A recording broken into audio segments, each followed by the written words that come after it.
serve here as the visiting assistant professor of Jewish civilization at Georgetown University's program for Jewish civilization. And first of all, I'd like to thank the director and assistant director of this program, Jacques Berliner-Blow, and Melissa Spence, who made this event possible tonight with the strong collaboration of our assistant, Aurora New, sitting here in the room. So this afternoon, we're going to address another battle, another war, a virtual civil war that has split French society for a century, for more than a century now, ever since the fierce legislative and political battle led to the passing in 1905 of the law of the separation of churches, not of church, but of churches and state in France. By the way, none of us is a native English speaker in the room, so if worse comes to worse, we can sing some French songs instead of this scholarly presentation. So over the last century, the battlefield of this war has dramatically changed. A century ago, during the Belle Époque, the main secularist struggle was about struggling against the majority religion, Roman Catholicism, with its political representation outside of France in Rome. Today, the media overwhelmingly focus on a minority religion, Islam, which stands today as France's second main religion, with a perceived threat, some called it a phobia, of a potential Islamization of French society triggered by the rise of Muslim fundamentalism worldwide. The battlefield has changed, but the questions remain by and large the same. What are the public freedoms and individual rights today in France? What is the true nature of laïcité, of French secularism? And most importantly, should laïcité be considered as a universal, timeless principle of emancipation that shouldn't be touched, that shouldn't be changed under any circumstance? Or is it a historical arrangement, a context-based negotiation that should be revisited, renegotiated with the change of the religious but also of the ethnic makeup of France? To address those fundamental questions about church-state separation in France, I have the pleasure and honor to welcome France's most prominent and influential thinkers of laïcité, who are internationally acclaimed philosophers of laïcité, and I would call them even true warriors for the secularist cause, namely Jean Bauberot, sitting on my left, and Henri Pena-Ruiz. Over the past 3 decades, please be aware that no government in France passed a law without consulting with those two people, and they were at the forefront of nearly every secular battle, be it the controversy over the state subsidizing religious private establishments in the mid-1980s, the numerous headscarf affairs from 1989 until the ban of the headscarf in 2004, the Burqa Commission of 2010, the recent debates about the introduction of halal food in French public schools, or most recently, the fierce battle over the legalization of same-sex marriages, le mariage pour tous. And you might be aware that the Assemblée Nationale just passed the law a few days ago, and it may pass in the Senate on April 2nd. Outside of France, we've been also vocal, especially during the Arab Spring, and we're going to talk about this, defending the secularist movements in the Maghreb, especially in Tunisia. You both express sharp disagreements over the meanings and functions of laïcité, but I would say that you do share the same passion for the secular cause. And to me, this passion may have to do, as it has to do for me, with your position as members of minorities in France. You have a special sensitivity, a special perspective on what it means to belong to a minority. Jean Bauberot, you were born into a family converted to Protestantism in a mainly Catholic France, and you became an expert of the history of the Protestant Church in a mainly Catholic France. And you, Henri, you belong to a family whose members were political refugees fleeing Franco-Spain in the second half of the 1930s. And yet you approach laïcité from sharply different perspectives. Jean, you're a historian, you're a sociologist by training. You held the first chair of the history and sociology of secularism at the École pratique des hautes études in Paris. You wrote nearly 20 books on the history of laïcité, the history of the Protestant Church in France, the secular battles, and also dealing with various forms of secularism in the world, not only in France. And correct me if I stated wrong, but you've publicly defended what I would call a liberal, a context-sensitive, a historical-sensitive notion of laïcité in the spirit of Canada's reasonable accommodations. Henri, you come from a different perspective. You're a philosopher, you're an intellectual, you're a professor at the French Institute of Political Science in Paris. You've also taught philosophy at the Lycée Fénelon in Cagnes, in Paris. And you specialized in the intellectual history of secularism and laïcité. You published extensively on the history of laïcité, focusing on the French public school systems and the revival or the need to return to true Republican values. You've publicly defended a strictly Republican, maybe state-centered conception of laïcité and advocated a return to Republican humanism and to the humanist principles of the Enlightenment. So without further ado, I would like to ask you to please join me in welcoming Jean Bauberot and Henri Pena-Ruiz for this conversation. So today we're going to address the notion of laïcité. And as a warm-up to our conversation, the French laïcité has often been perceived as just another French exception, you know, as if it was a different conception of church-state relation and separation than in other parts of the world. It's very French. So my first question to you is a linguistic one. How would you translate laïcité into English? You know, is the general term secularism, does it make it justice? Jean, would you like to answer? Yes, I translate laïcité in English into English in laicity. I kind laicity is a kind of secularism, but U.S. secularism is a kind of laicity, I think. Because the principles are the same. Not only the separation of church and state, but in first to guarantee the freedom of conscience, including freedom of religion, but also freedom from religion. Mm-hmm. And the second is the civil equality of all the citizens in front of the law. And the best means to achieving that purpose is the separation between church and state and the neutrality of the state and as public institutions. Fine. Yes. Henri, would you translate it differently, or?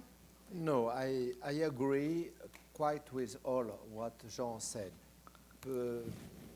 But I want to, before to speak, I want to give many thanks to my new friends of America. It's the first time I come in America, and I want to give you very sincerely my many thanks to Jacques, to Sarah, to Audrey Anderson, and to Orano for their manner to welcome us. Many thanks. I prefer the word laicity. Why? Secularization or secularism is a religious word, which means, which signification is the following: to transfer the public rules and institution from religious authority to civil authority. It is a kind of emancipation, not against the religion, but against the publical privilege of a religion. It is very important to understand that laicity is not war against religion, but the wish to emancipate the publical power from the domination of religion, not to fight against religion, but to fight against the privilege of religion. It is very important, and there is a thing that is similar between USA and France. The two countries are melting pot of salad bowl, as you like, but they are made of many kind of population, and it's very important to make the union of all the people, to emancipate the public institutions about the domination of one tradition religious. It is not against religion, but it is the point of view universalist in a country like France, where you have believers of different... We're going to continue Yes. with this, but now let's go back to French Yes. specificity, and I want to Sorry. give Jean enough time.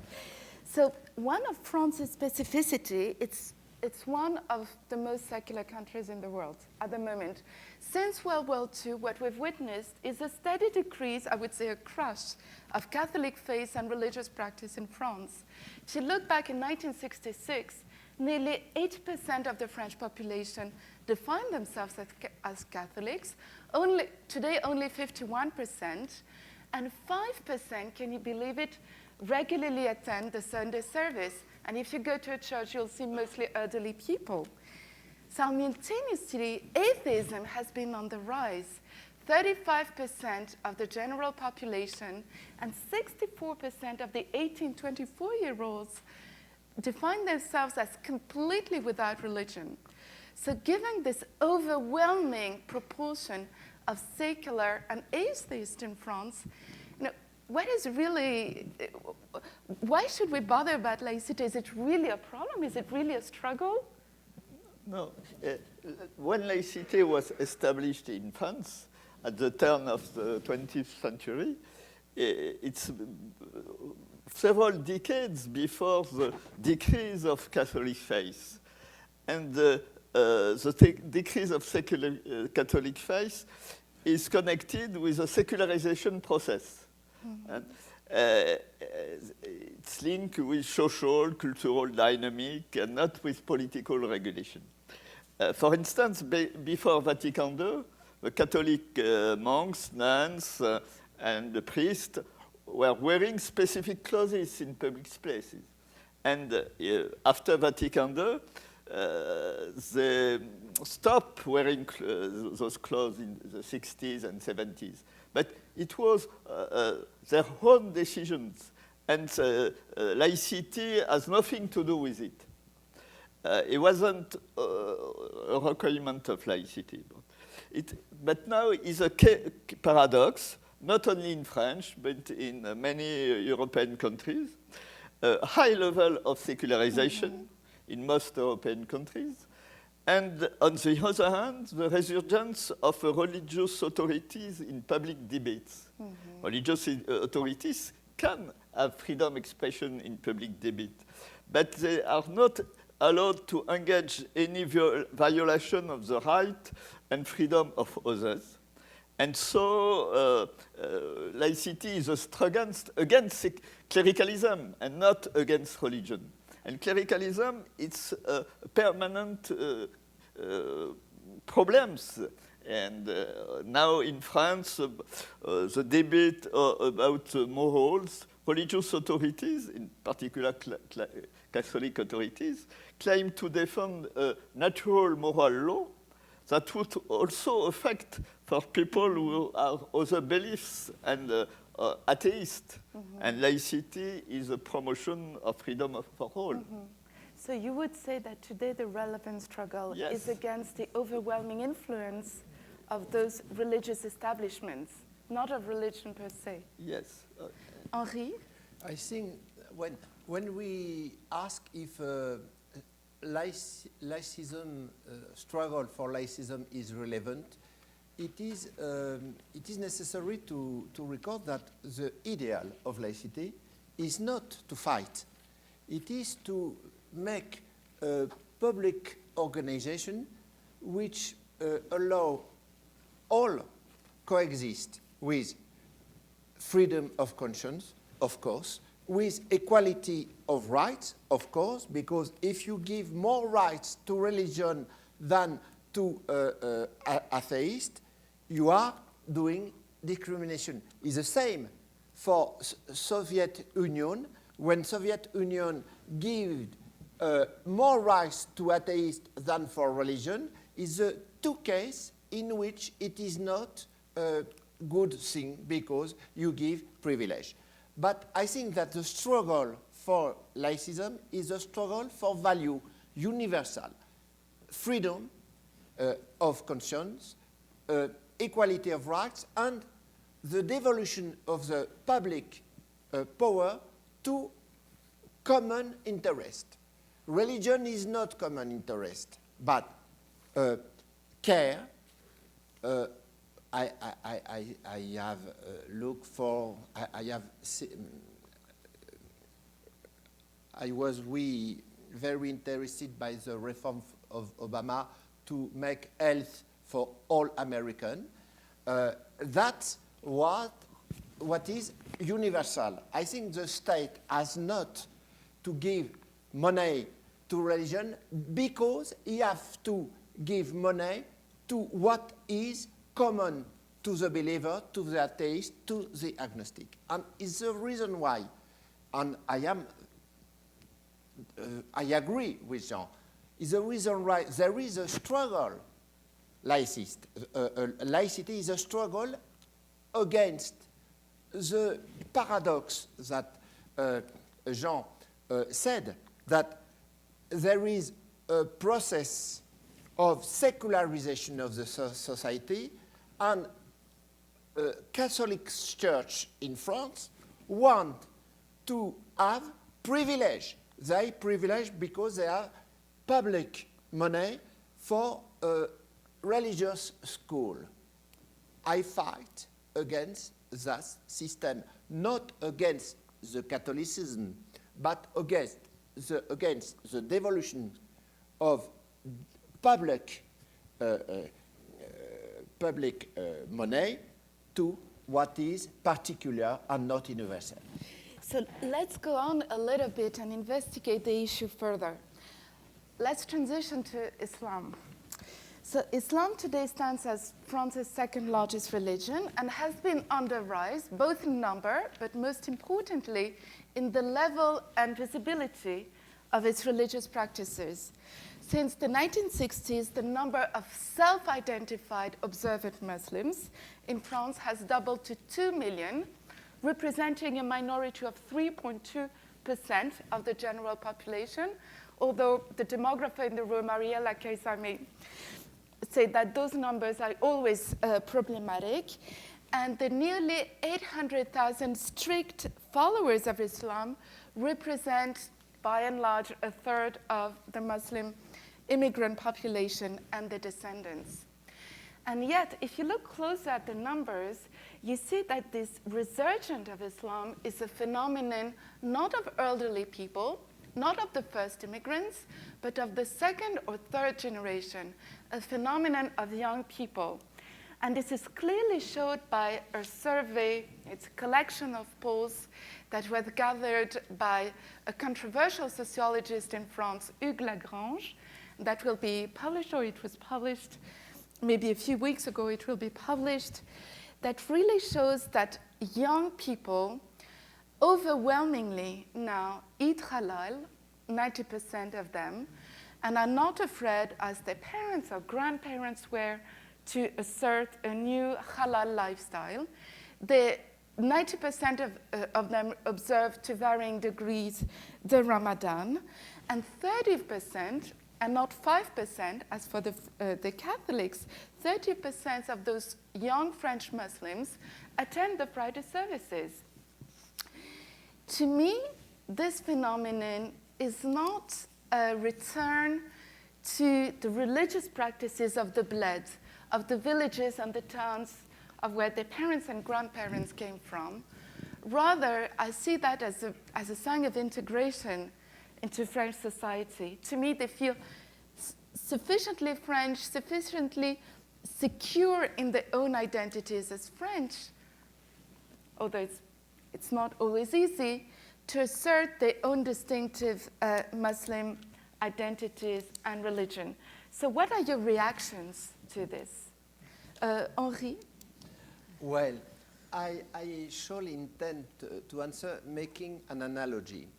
In America, when we have the succession of discrimination after segregation.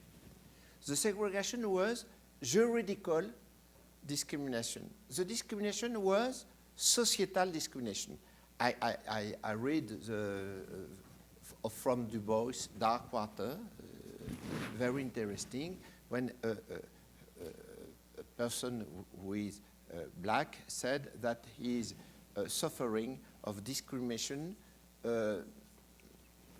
when America has let the segregation. In France, we have a phenomenon which is not the same, but we can make an analogy.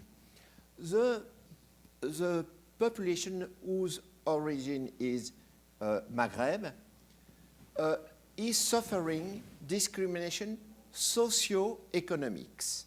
In the point of view social and economic, there is a great discrimination. Le chômage. Unemployment. Unemployment is too more important with this population which origin is Maghreb or Turkey than the other. There is a real discrimination. And then French Republic said, liberté, égalité, fraternité, liberté, égalité, fraternité, you are all equal. They are living that like a manner to lie. When the principle of emancipation seems to lie, it's very difficult for the democracy. And then the religion of Islam are perceived by them like a compensation, where a modern society who pretend be modern make discrimination about them, the traditional religion give them, it's an illusion, of course, but it seems to give them a compensation. And then I think it's an element of explication of the fact that the religion in the young people of Islam is more important because it has a paper of compensation.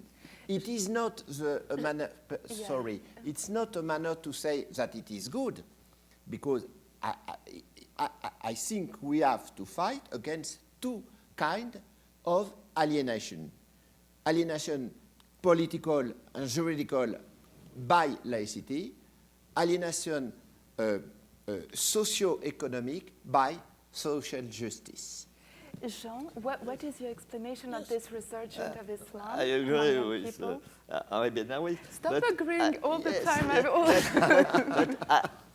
Perhaps I can speak about. You ruined my introduction. I can speak about statistics because you are statistics very widely about Muslim people who live in France, and you have stated the lowest hypothesis.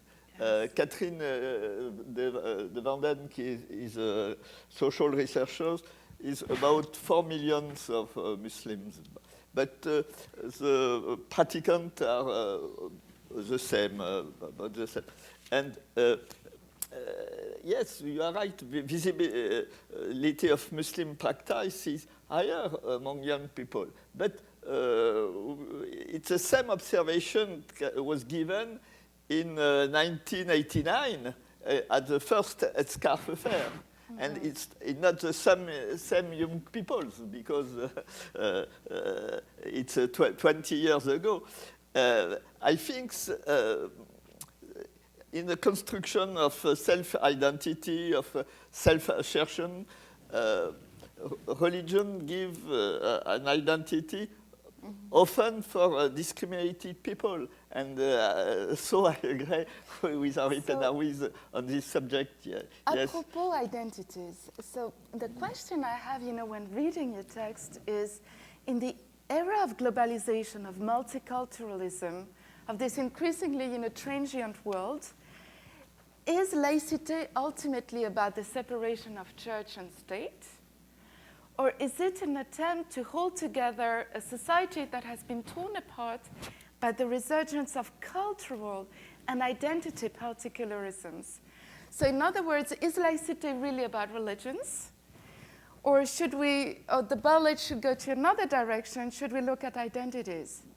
But I think it's not a new issue because historically religion is quite closed relationships with identity, national identity or even ethnic identity. Catholicism in Poland between Lutheran Prus and Orthodox Russia is religion and identity together. I think in France, Catholicism and Protestantism is identity-based conflict and religious conflict together.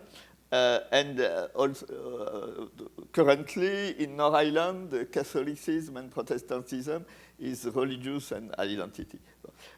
And I think the purpose of laicity is contribute to build a pacific and democratic society when all people enjoy to freedom and can express various religious or non-religious identity.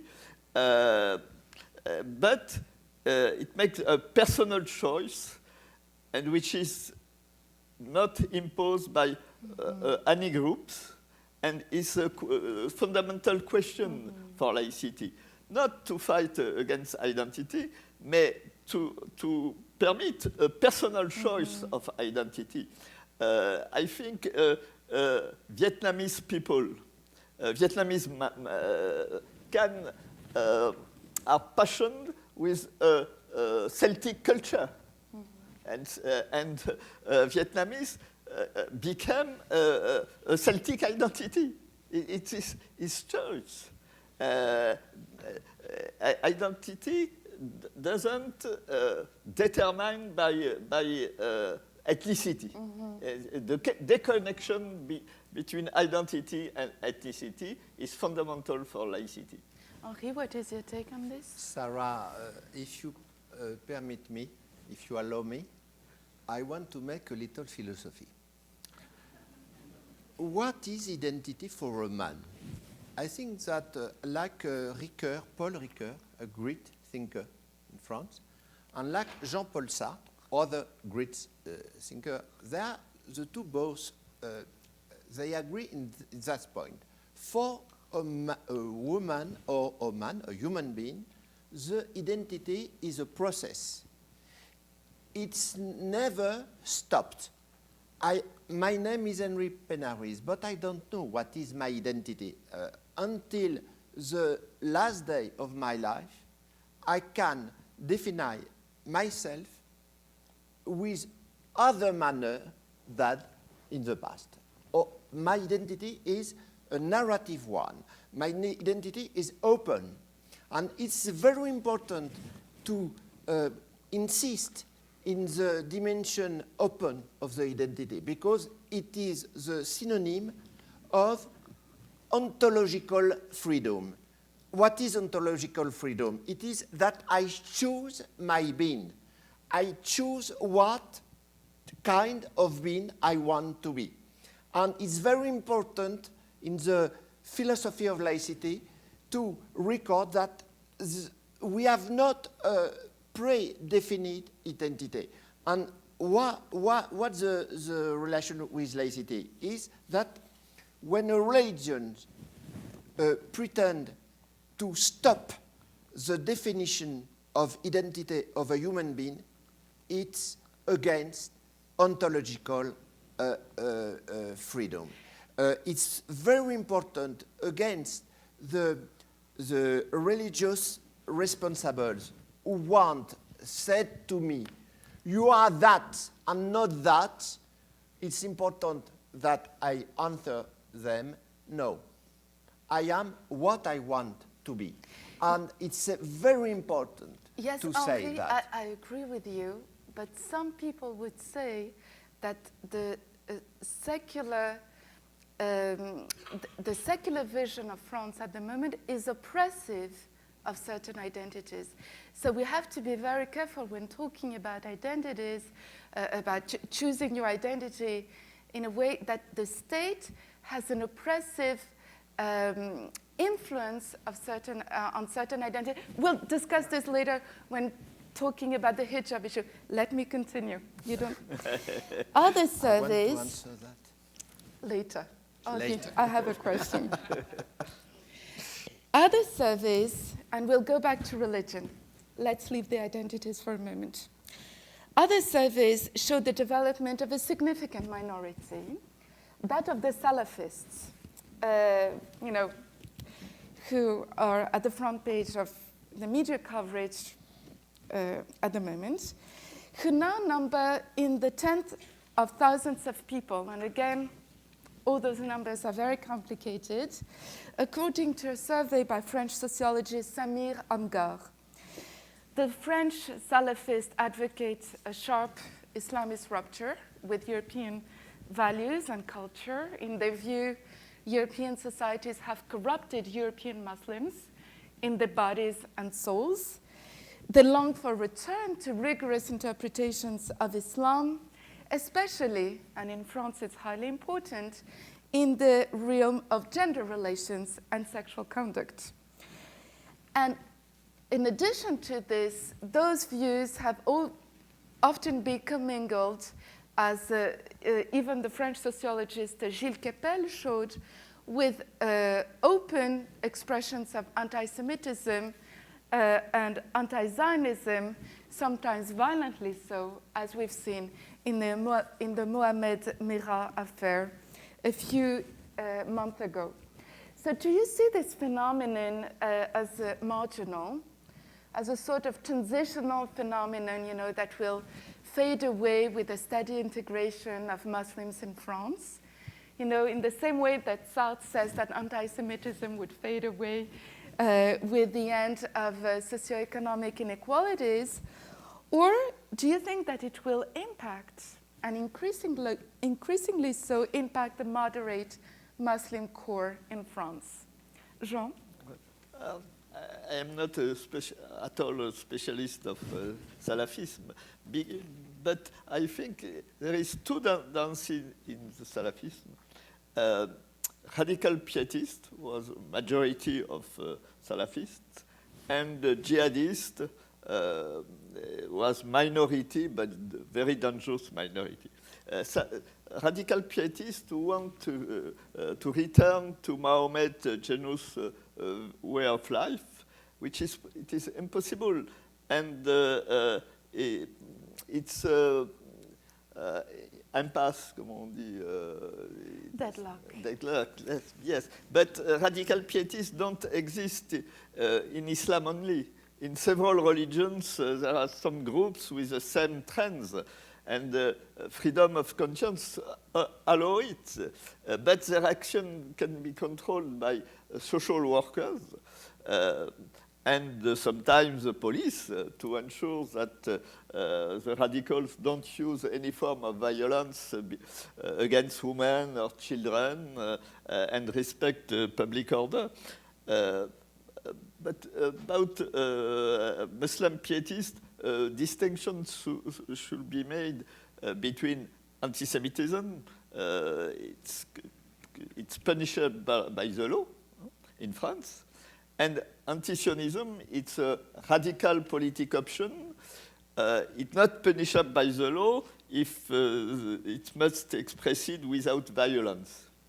It's in France, it's very slippery. The road is very slippery between the expressions of anti-Semitism and anti-Zionism. You've seen the two discourses, being equating each other in France. It's much more complicated. Yes, but it's a travail of secret service to control the potential terrorism. But as we've seen, the secret services in France are not so efficient with the Mohamed Merah affair. Yes. The problem is the Home Affairs Minister. Mm-hmm. It's the same for the police and for the religious question. And it's a confusion. In my opinion, it's better to separate. And religious question was treated by Minister of Justice, and police and action against terrorism is treated by the Home Affairs Minister. Mm-hmm. I think it's better. Henri, what is your perspective on this? Well, I think there are two things that we have to distinguish. When I saw that, when I said that the fact of many young people give them to religious tradition, it was an effect of a cause. Mm-hmm. It is cause, l'effect of a cause. Mm-hmm. When I say that it is an effect, it does not mind that the laical militant have not to fight against that one, because the effect, when this effect of socio-economical causality is terrorism, is fighting the republic, we have to say stop. If you are discriminated for reason of economy or social, it is not a reason to fight the republic, because there are two alienations, two kinds of alienation, economical alienation and political alienation. I think that the Islamism, the political Islamism, is political alienation, and we have to fight against that. And when I agree with Jean, when he makes the distinction between anti-Zionism and anti-Semitism, the anti-Semitism is a racism. It is a delete. It is we condemn it with the law. The critique of the Zionism as a political project is a political position. Let us go back a moment to an issue I know you disagree with. You disagree with each other. And I disagree with your comments on anti-Semitism and anti-Zionism, but the Stasi Commission of 2003. The Stasi Commission was a state-initiated commission in which you both participated, and it was established to address the famous headscarf affairs. The question was whether ostensible religious signs such as women's hijabs, the Jews' kippas, or the Egyptian Copts crosses should be banned in public schools or not. What were your respective positions at the time, Henri? Well, I remember what you said, that Republic state was oppressive. in this case, we saw that it is not oppressive, because when a religious brother responsible of a community of Islam said to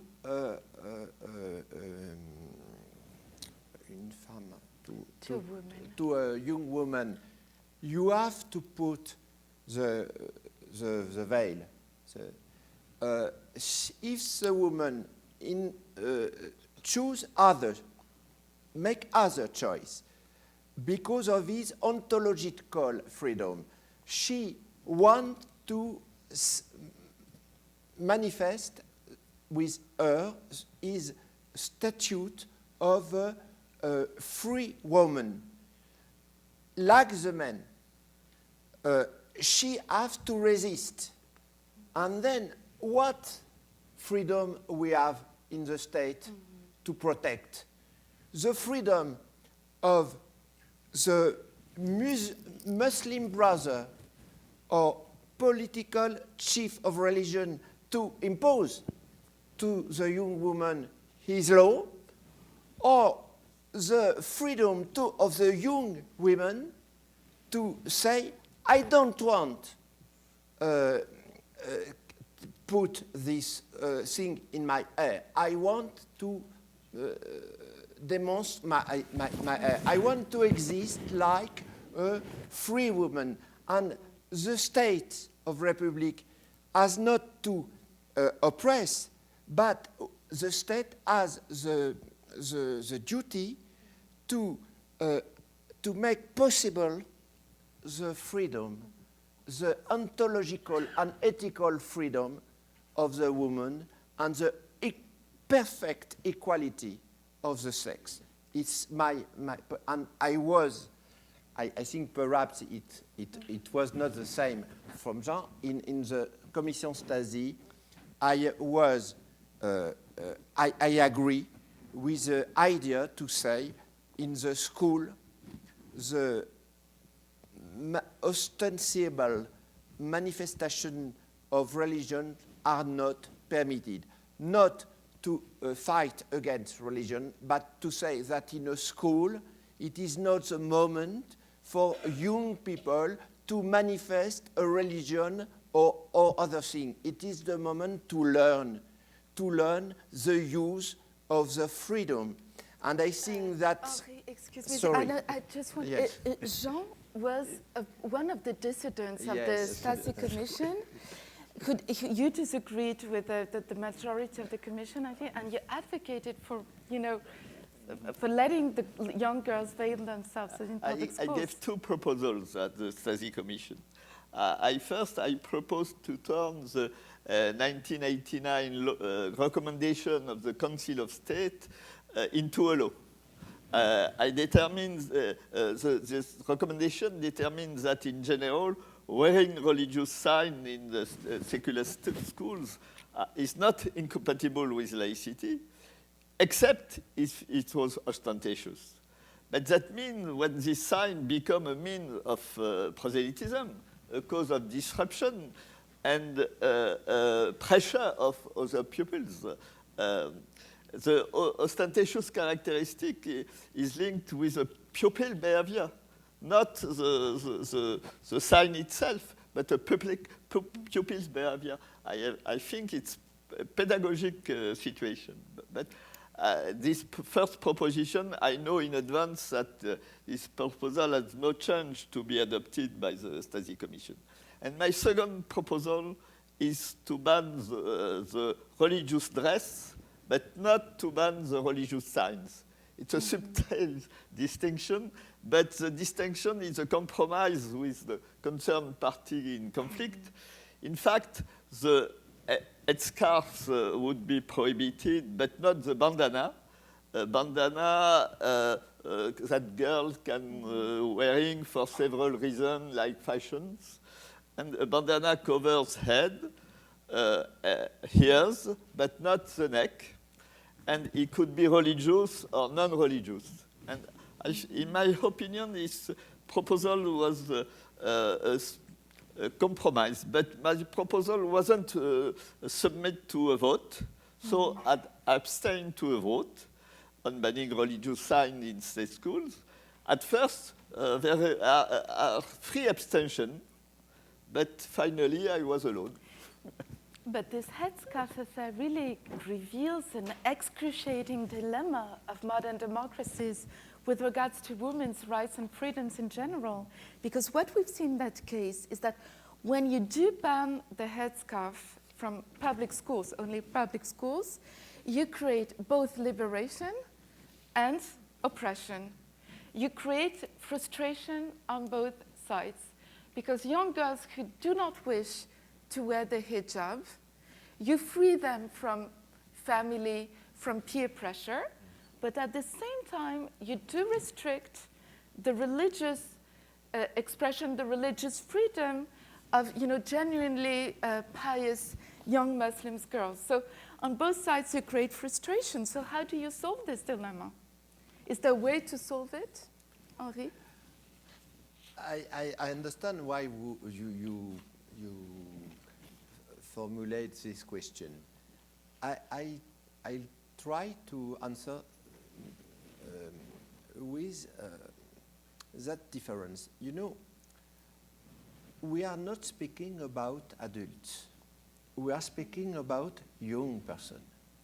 For them, the freedom is a conquest to make and not a fact which exists.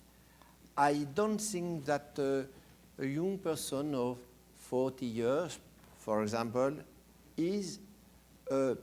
has all the possibilities to choose being the author of his proper choice, because it's the paper of the school to make that the young person make the process to go until the capacity of being completely free. And I think that a person who has 40 years, whose father, whose brother said, you have to be like that, it is very difficult to say that she is oppressed by a rule. Because I think that school is very important, but never an institution which has the responsibility to make live together many persons can make that deal without rule. Mm-hmm. And the rule is not oppressive. A rule is a condition of possibility to make coexist the freedom of each person. And it's a reason why I don't agree to say that it is oppressive to make rules. All the schools in all the world have rules. The important is that the rules have to be just and not arbitrary one. Jean, I know that you're very inspired by the reasonable accommodation principle. So in that case, do you think there is a way to solve this dilemma? Or this dilemma really constitutes, what modern democracies is all about? I think Henri speak about schools, but 2004 law it's for the school, but after the school is not an exception, because to justify the law, wearing a scarf was presented as always being a sign of submission of women to men and a sign of political extremisms. And this became stereotypes, and these stereotypes aren't entirely false, but it does not reflect, in my opinion, the diversity of situations. Sociological surveys show that there is not one meaning of wearing a scarf only. And I think that the French laicity prevailed with the 1905 law in a cog in a machine, an engrenage in French. And in 2010, the full vibe was banned in all the public places, except around religious buildings. The law was justified by the potential threat of public order only, but the media links the law with laicity. And many Muslims who are against wearing full veils felt the law was a stigmatization of their religion. Another example, today wearing religious sign is permitting in firms, in companies, except it presents a risk for health, safety, or for strictly commercial reasons, but the ban must be an exception. But some institutions like the High Council of Integration suggest that firms could prohibit wearing religious signs without any justification. In this case, Muslim women will suffer from discrimination at work, and in effect, they will become housewives. And I think it's counterproductive. And so I don't regret my own choice. And I think that unanimity is not generally a good thing in the democratic country. Dissident opinion serves the debate. And philosopher Alain said that even a truth which would not be questioned would become a mistake. So, yes.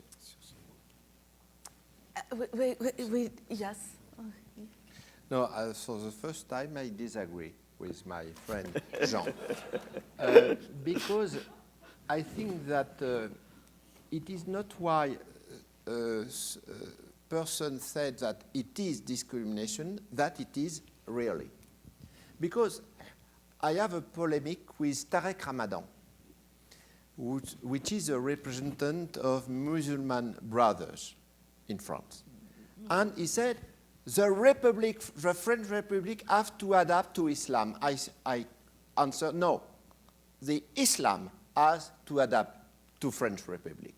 And then I think that I said to him that in 1905, the law of separation between church and state, la loi de séparation de l'Église et de l'État, we asked to the Catholic, who were the first religion of France, to put their symbols in the church, but not in the official monuments of Republic.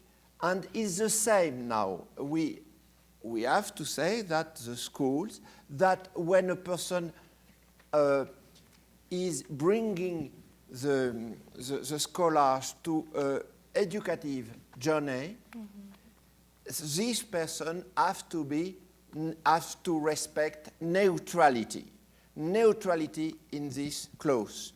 And this exigence, it is not to fight against freedom of expression of religion, not. It is relative with a thing very, very easy to understand, that we are in France in a country of melting pot, like USA. It's very important to respect the diversity. If a person who is in the school don't respect the neutrality, it is a violence for the person who has not the same choice spiritual. It's very important. The separation between church and state is not a war against religion. It is a guarantee of neutrality of the public power. It's very important to record that. Yes, Henri, but all those debates are strongly informed by the memory of the colonial period when diversity has not been respected at all, for instance, in Algeria. And that is why French secularism and secularism in the world has, let's be honest, a very bad reputation. But what is bad reputation? But what is the relation between the colonialism in Algeria and secularism in France is not the same thing. Today, there is not relation. The imposition of secularism is perceived as oppressive in the same way that the colonial power No, but was it's not the same. It's a confusion. It's perceived as such. By ways. which? By ignorance. I disagree with Henri Pena-Ruiz in not of the neutrality of the school, but it's of interpretation of the term ostentatious. I agree with recommendation of Council of State in 1989. Ostentatious is a pupil's behavior. It's not the sign itself. The sign can be wear with discrete behavior. And I think it's better to punish the ostentatious behavior and not the sign itself. This is disagree. Not about the neutrality of the state. But you have forgotten, Jean, that in schools in Paris, there were fighting between students, Jude students and Arab students in the 4e arrondissement. I don't traduce, but in school, in public school, they have a premise of fighting because between community, and it is terrible that to think that the conflict which are in the civil society can enter in the school.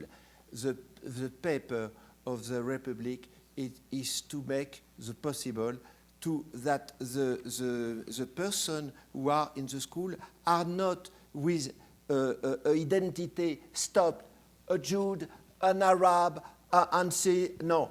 They are human beings which are in the school to learn what can make them free.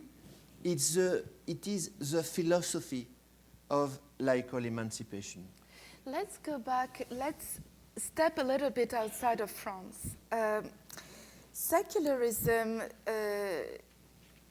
in France, has tended to have a bad reputation because it shifted from being a principle of emancipation to being a sort of a kind of oppressive force. And I have to say that the discourse about secularism has been appropriated by the right-wing and extreme right-wing parties. And sometimes if you hear Marine Le Pen, secularism is a cover for Islamophobia. Not only in France, but also in the Arab and Muslim world. What we've seen, during the so-called Arab Spring, we've seen secularism being associated with political authoritarianism, with dictatorships inherited from decolonization. And in contrast, Muslims and sometimes Islamist forces were associated with the revolutionary pro-democratic movements that led to the collapse of those regimes. Secularism has been contested in Tunisia, in Egypt, today in the South Caucasus, in Azerbaijan, in Central Asia, because it's associated with the Soviet state-imposed atheism. So you have this sort of worldwide contestation of secularism in the world. So what are your reactions, to this shift of secularism being a force of emancipation, of liberation, to being an oppressive force? Jean? Yes, I think that there are falsification of laicity in the extreme right parties and in right parties also. And laicity became a mask of Islamophobia. But in other countries, Catholicism became a mask. In Italy, it's Catholicism.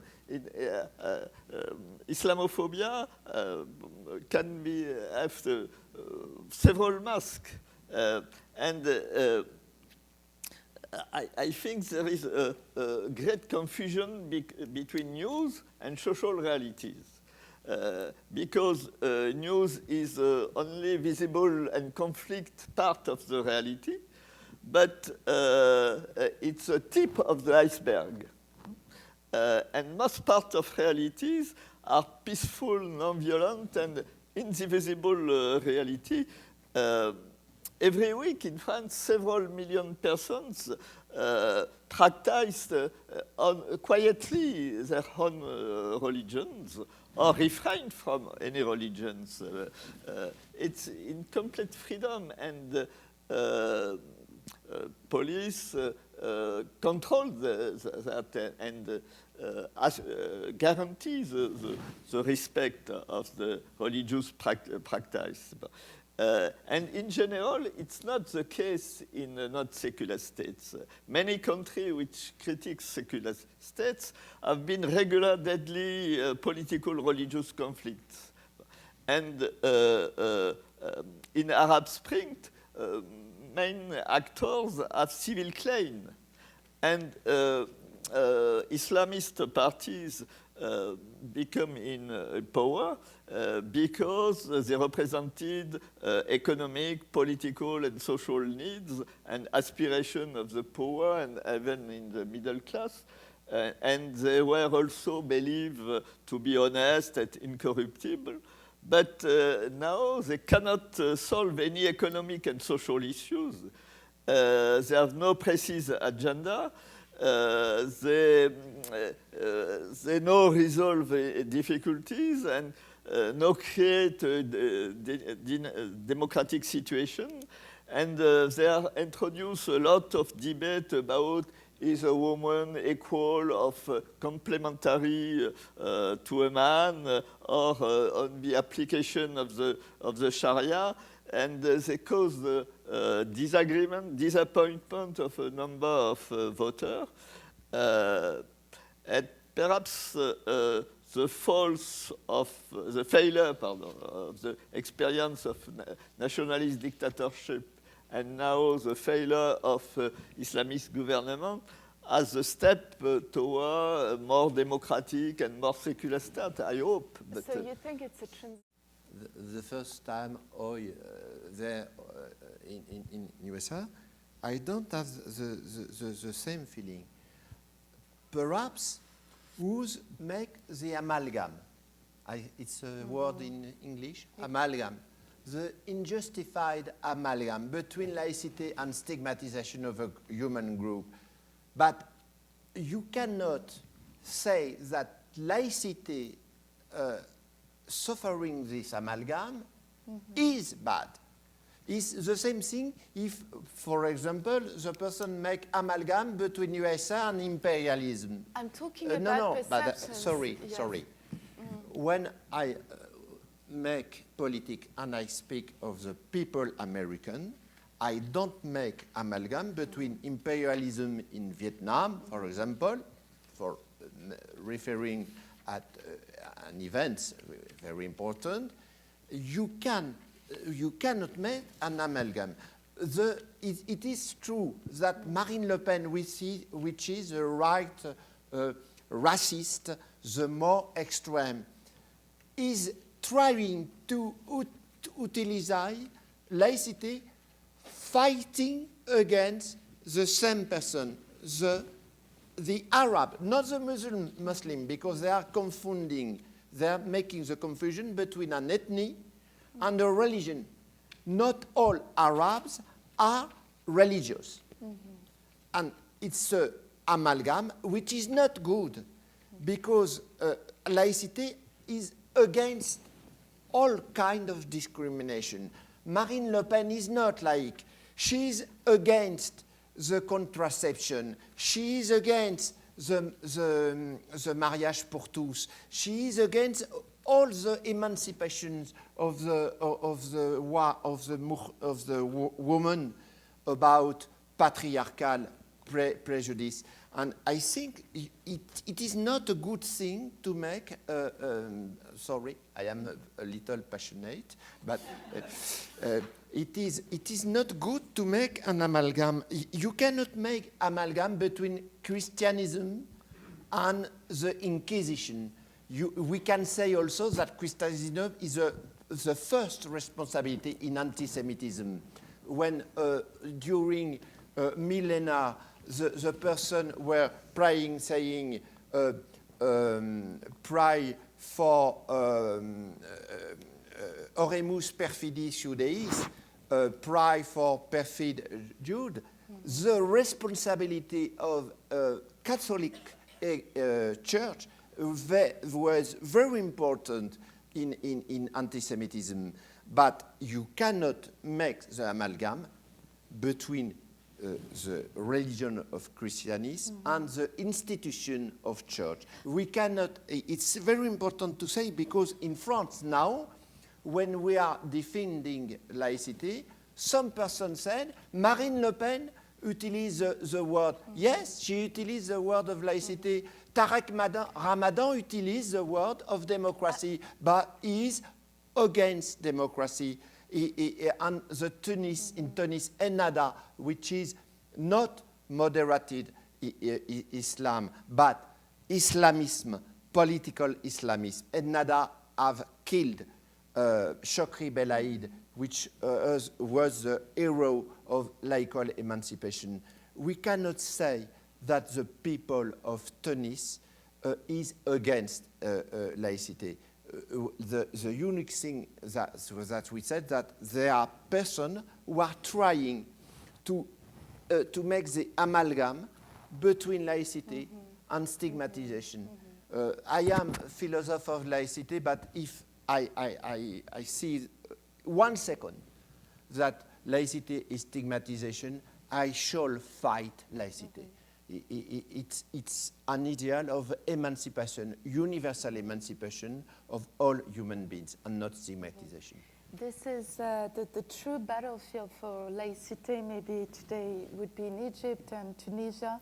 If you have the opportunity to read the blog of Michael Nabil, he is an Egyptian secularist, young dissident, one of the heroes of the Tahrir Square. He's a Christian. And he would pretty much speak in your own words, in your own parlance today. I would like to end, this debate with the media. And what we've seen last week was the legalization of gay marriage, the mariage pour tous, or same-sex marriage, that was legalized by the Assemblée nationale, the French parliament. It was a major victory for the French socialist government of François Hollande. And what we've seen with this battle for gay rights and gay marriage in France is that you've seen the resurgence of the main representatives of France's monotheisms. As you've said before, Jean, France's chief rabbi, Gilles Bernheim, the head of the Catholic Church, the head of Islam, all struggled together against same-sex marriage. And at the other end of the spectrum, you had the defenders of what I would call a secular or secularist ethics. And I wanted to ask you, what is secular ethics today? And is it sufficient to be voted by the majority of the French Assembly to be valid, to be morally valid? Jean?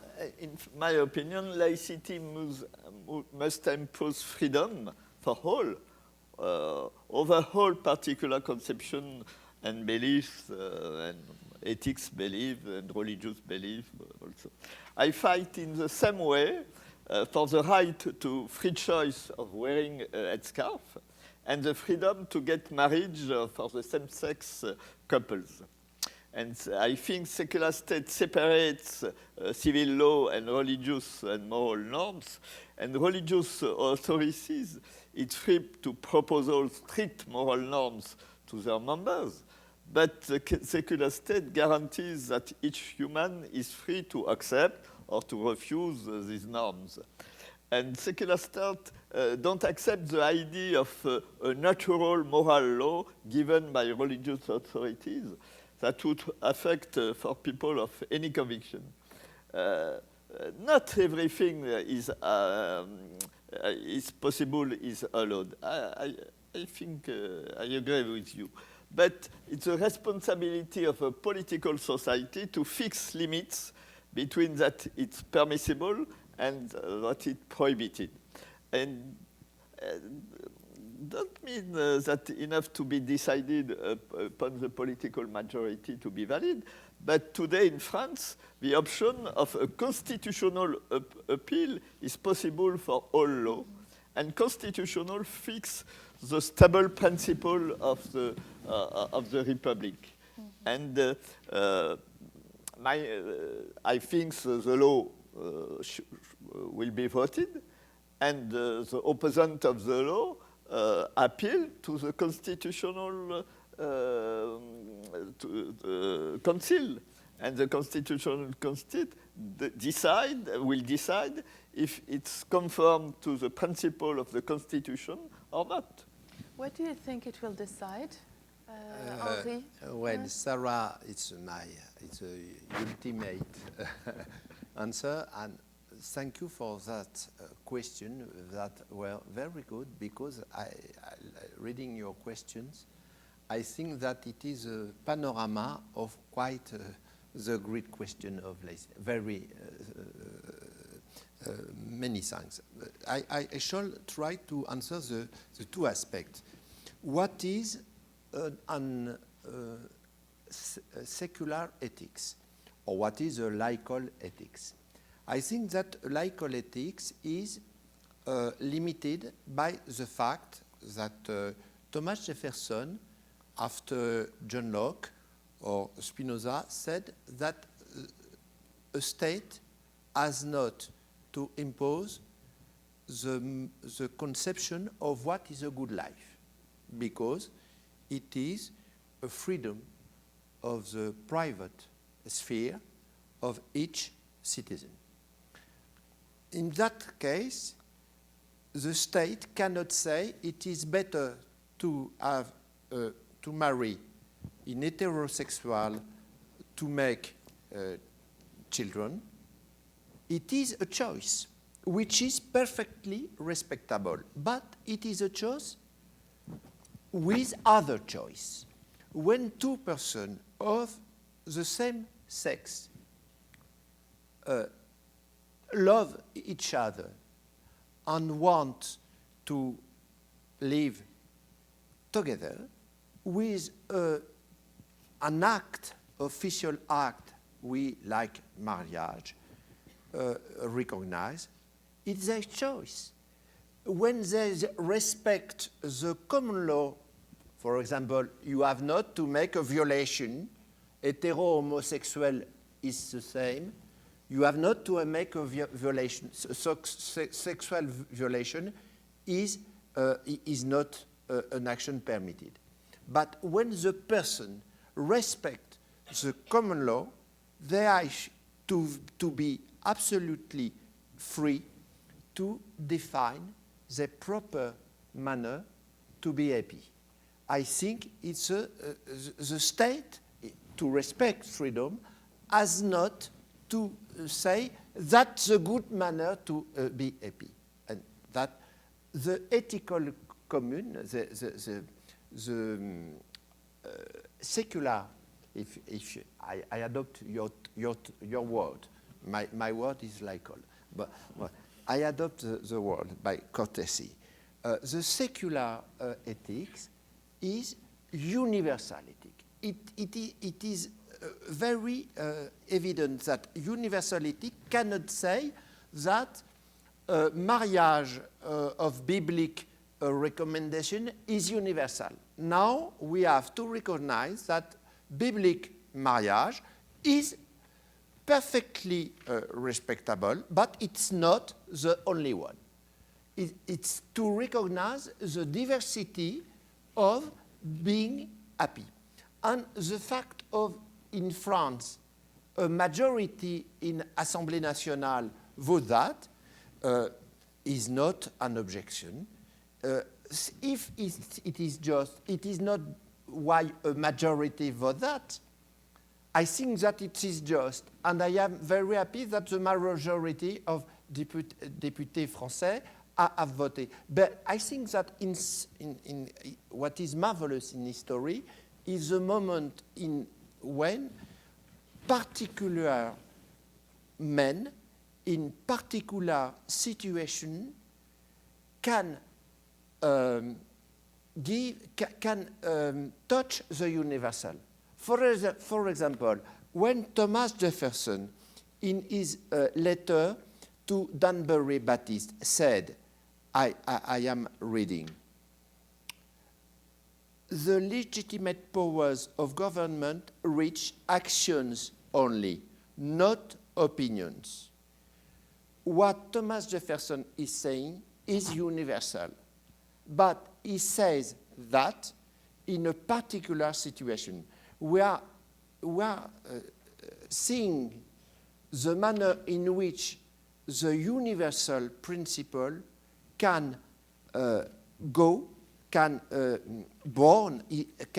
is borning science since a particular situation. And it's the reason why I think that laicité is universal. When Benito Juárez in Mexico makes the first separation between church and state in the middle of 19th century, it was universal. When Kemal Atatürk in Turkey gives the right to vote to the woman in 1934, it's universal. I think that the laicité is not French, is not Mexican, is not Turkish, it's universal. On this enthusiastic note, I'd like to open the floor to questions. Ilan.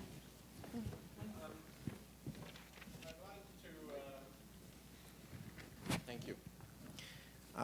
Maybe to make the link with the panel of tomorrow about Israel, I must say that I, as an Israeli professor who teaches French politics, when I explained my Israeli students, Muslims, Jews, Christians, in my class about this law, this French law forbidding visible signs of religion at school, they were extremely shocked. They couldn't believe that such a decision was taken in France. First, how can you explain on the level of human rights that you forbid people to wear certain things, like a big cross or a black kippah or a veil? On which ground can you forbid them to wear these visible signs? That's the first point, freedom, human rights. Second, how people can think that if entering the class, entering the school, people put their veil in their pocket, and at 5 o'clock in the afternoon, they go out and they put it back and they come back to their family, how somebody can think that it will help to their liberation in any way, in any matter? At 6 o'clock, they come back to their family, to their Muslim or Jewish religious family, and everything continues exactly in the same way. Where is the liberation in that? And the third thing, probably, I would say to my friend Pena-Ruiz, this conception of the school as a neutral, aseptic place, as if the state was neutral, which is, in fact, completely ununderstandable, because the state is not neutral, school is not neutral, and this conception is, in fact, the conception of the Third Republic France and of fighting clericalism, which in 2013 seems really out of date to anyone who thinks a bit about it. Thank you. Other reactions? Yes. Thank you very much. That was wonderful. Thank you very much. This is wonderful. Thank you very much for everybody who did this. I just want to say, I come from a country where we don't have any of these things. I come from Brazil, which is really a melting pot because the Portuguese did not kill their Indians. They married their slaves. And we have people from all over the world. And we don't have these problems about the veil, let's say, or anything about what is secularism, what is not secularism. I've been living in Brazil for 42 years, and nobody has ever asked me what is my religion, what I am. I can go any way I want. This matter of the veil, Nasser had something once. They went to him, the mullah, and they told him, now that he is a dictator, he should oblige the women to put the veil. And he told them, I cannot oblige my daughter to take off her short skirt. How can I oblige 20 million Egyptian ladies to put the veils? Ataturk, at the same time, you mentioned Ataturk, the way he took the veil off, they say, is that he said, all women are allowed to wear whatever they want, but prostitutes are obliged to use the veil. And this is how they got rid of the veil. This is to show you that the veil is not part of the Muslim. I'm not a Muslim. It's not part of the Muslim religion. It's the same thing that 20 years ago, I don't know if you are Catholics here, Catholic women, when they used to have to go to church, they were obliged to put on something on their head. And this was done by priests. So I think all this is, as they say, passing by all these things that you have. As you say, looking for identity which will change. You talked about Sartre. I think it's fantastic, this thing which we said about. It's looking for identity. Catherine, what's her name? Catherine Armstrong says in one of her books that when you find that your religion is not keeping up with modernity, you either go to modernity and forget your religion, as you said, many people in Egypt today are doing. They're progressive. Or you take refuge and you say, I'm going to do what the Prophet told me. This was good enough for us. It should be good enough for us now. And they become Salafists. And this is one of the things that I'm sure. Now, I want to congratulate you on the pictures you put here when you talked about excuse me one moment, please, when you talked about anti-Semitism. The first picture there had nothing to do with Semitism because it was against the Gaza thing, which I don't think is Semitist. And the second one, which was against Zionists, if you realize, I don't know who made the picture, there is a rabbi under this about anti-Zionists. Thank you very much. Yes, please. Yeah. Can you take the microphone? Okay. One of the things I was surprised you never mentioned was the whole term citoyen or citizenship. Surely that's one of the founding principles of republicanism and laïcité. The whole question that the republic is made up of individuals, and it's the non-recognition of communities, which is really at the whole essence of this. Non-recognition of ethnic communities, non-recognition of religious communities, separationism between people. And the fact that the republic really wants to, the state is in France, intervenes in public policy, mainly to create, as one of the speakers has said, neutrality, but is really a referee. That leads to interventionist policies. You cannot be a referee without being an interventionist. In effect, the French state does supervise religion.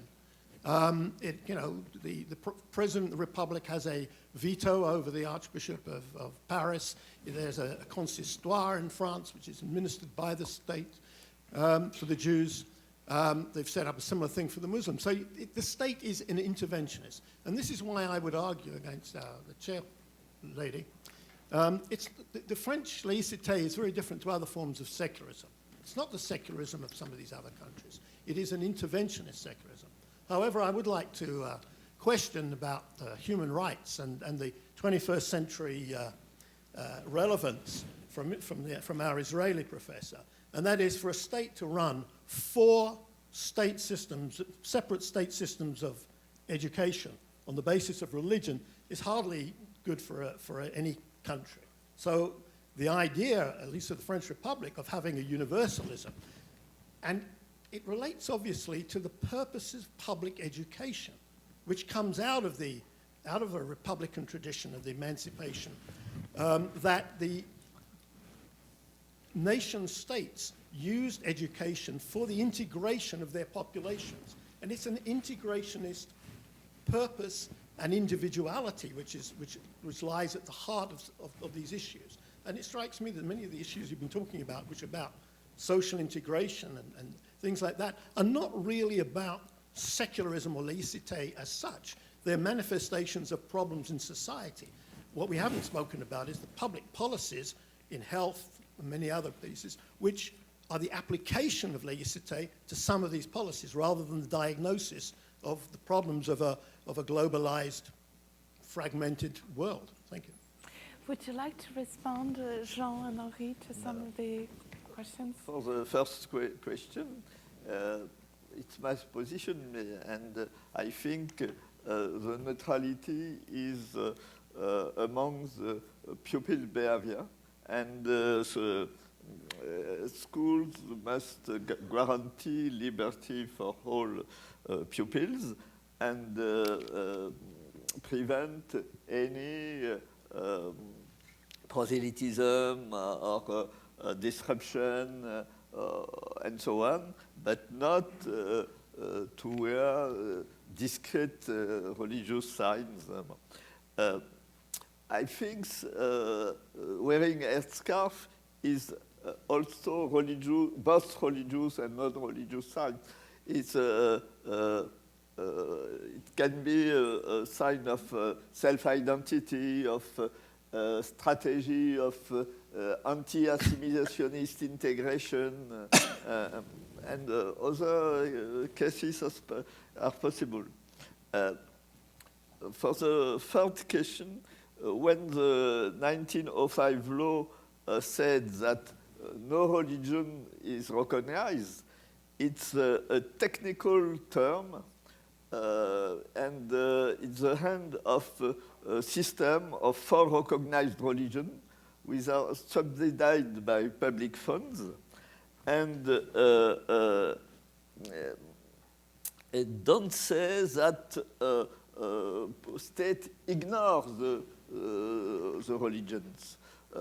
State can have a dialogue with religion, but religion is considered as associative groups and not groups which can impose norms to persons who don't accept this norm. French have a lot of associations, many associations, network of associations, and it's not so individuals as we can say,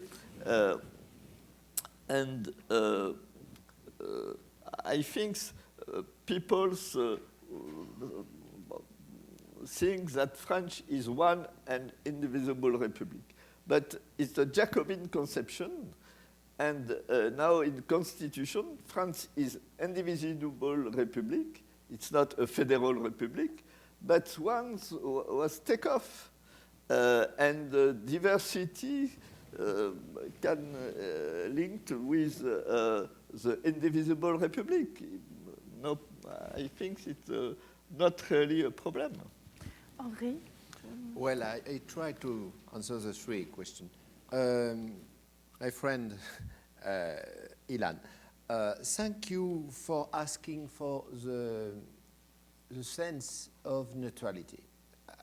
It's very important to ask that, because neutrality, the laical neutrality, does not mind that we have not value. We have value in the school. The first triptych of value is liberté, égalité, fraternité. When I enter in my class for my, in my class, it's the word, when I enter in the room where I am teaching, I have my pupils. And for example, like a philosopher, like a professor of philosophy, my duty is to make, for example, it's an example of teaching in all the years I have taught philosophy in this class. I make a teaching, what is the racism, why racism is not good, why racism is false, why speaking of race for human beings is epistemological bad, why it is ethical bad. Why I am like a teacher of the Republic, my duty is to defend the value of the Republic.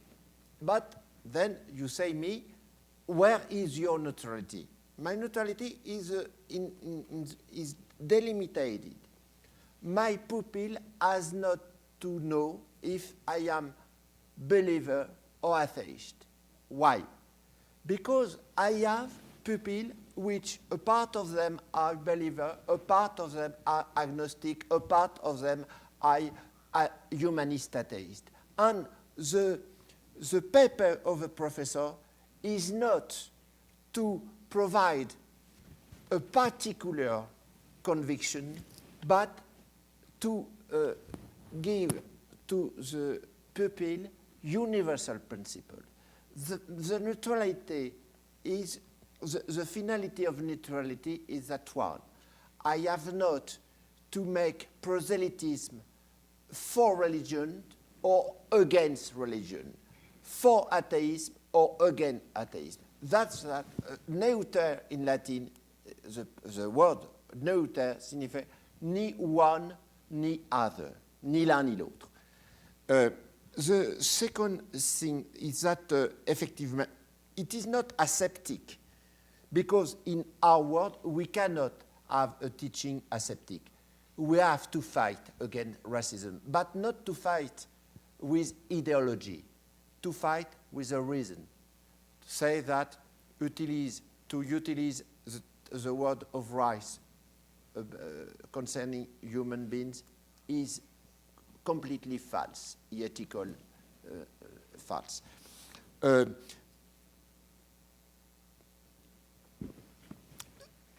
I agree with what say Jean about recognize community. When the law of separation between church and state of 1905,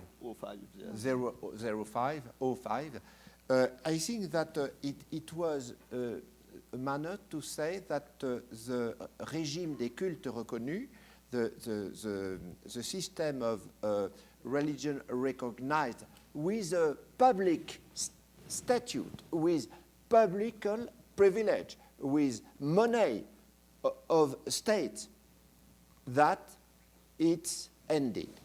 It's the same we have to give to that. And then for citizenship, the third question, you are a little right when you say that state not supervise religion, but supervise action.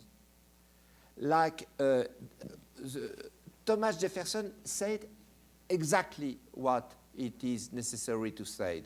The state has not to put a rule on with opinions, with exception, because the racism is not an opinion. When you say to a person about his origin that he is bad, it is not an opinion. It is an act. It is an action. And it is necessary in a state of right that a racist word is a delete. We have to punish that. When we stay with the distinction of Thomas Jefferson opinion and action. You take the témoin of Jehovah, the witness of Jehovah. When witness Jehovah affirm their religion, no problem.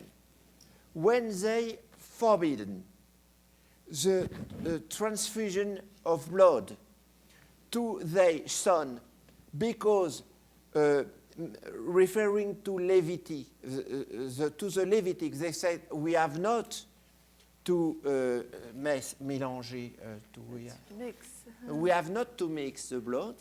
It's an action, and this action is homicide, and then we have to say it's not permitted. But we are not fighting religion.